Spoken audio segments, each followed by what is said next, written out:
దొంగలు రకరకాలుగా చోరీలు చేస్తుంటారు. కొందరు పర్సులు కొట్టేసేవారు ఉంటే ఇంకొందరు ఇళ్లల్లో చొరబడి దొంగతనాలు చేస్తారు. ఇంకొందరైతే ఏకంగా మర్డర్లు చేసి సొత్తును ఎత్తుకెళ్తుంటారు. అయితే భగవంతుడిని నమ్మే ఎంతో మంది భక్తులు కానుకలు సమర్పిస్తుంటారు. ఆలయాల్లో విలువైన సొత్తు ఉంటుంది. ఈ క్రమంలోనే దేవుడి గుడిలో కూడా కొందరు దొంగతనాలు చేస్తున్నారు. ఇటీవల ఢిల్లీలోని ఎర్రకోట ప్రాంగణంలో ఉన్న ఓ జైన ఆలయంలో కలశాన్ని ఎత్తుకెళ్లాడు ఓ దొంగ. అది చాలా విలువైనది. దాంతో నిందితుడిని పట్టుకునేందుకు పోలీసులు రంగంలోకి దిగారు. సీన్ కట్ చేస్తే ఆ దొంగ ఈజీగా పట్టుబడ్డాడు. ఒక దొంగను పట్టుకోవడంలో పోలీసులకు పేటీఎం సహకరించింది.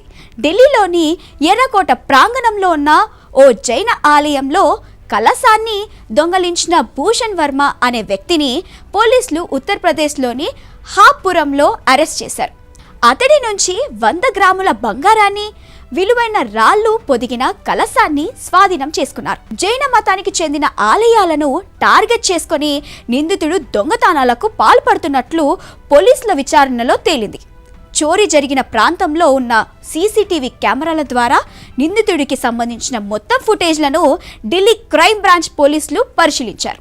ప్రత్యేక సాఫ్ట్వేర్ అమర్చిన కెమెరాలతో నిందితుడి స్పష్టమైన ఫోటోలను పోలీసులు రూపొందించారు. ఆ ఫోటో ఆధారంగా సోషల్ మీడియా ఖాతాలు, డేటాను పరిశీలించారు. అలాంటి ఫోటోనే నిందితుడు తన పేటీఎం ప్రొఫైల్ ఫోటోగా పెట్టినట్లు పోలీసుల దృష్టికి వచ్చింది. పేటీఎం అకౌంట్ ఆధారంగా నిందితుడి మొబైల్ నంబర్ని తెలుసుకున్నారు. అతడికి ఫోన్ చేయగా స్విచ్ ఆఫ్ వచ్చింది. ఆ మొబైల్ లొకేషన్ను ట్రేస్ చేయగా అది ఉత్తరప్రదేశ్లోని హాపూర్లో ఉన్నట్లు బయటపడింది. దీంతో పోలీసులు అక్కడికి వెళ్లి నిందితుడిని పట్టుకున్నారు.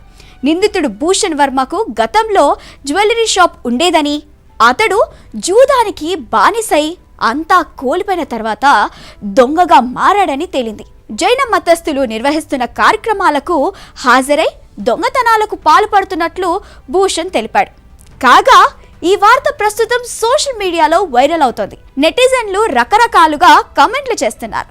ఉన్నది పోగొట్టుకొని ఇలా దొంగతనాలకు పాల్పడితే భగవంతుడు చూస్తూ ఊరుకోరని తగిన బుద్ధి చెప్పారని అంటున్నారు.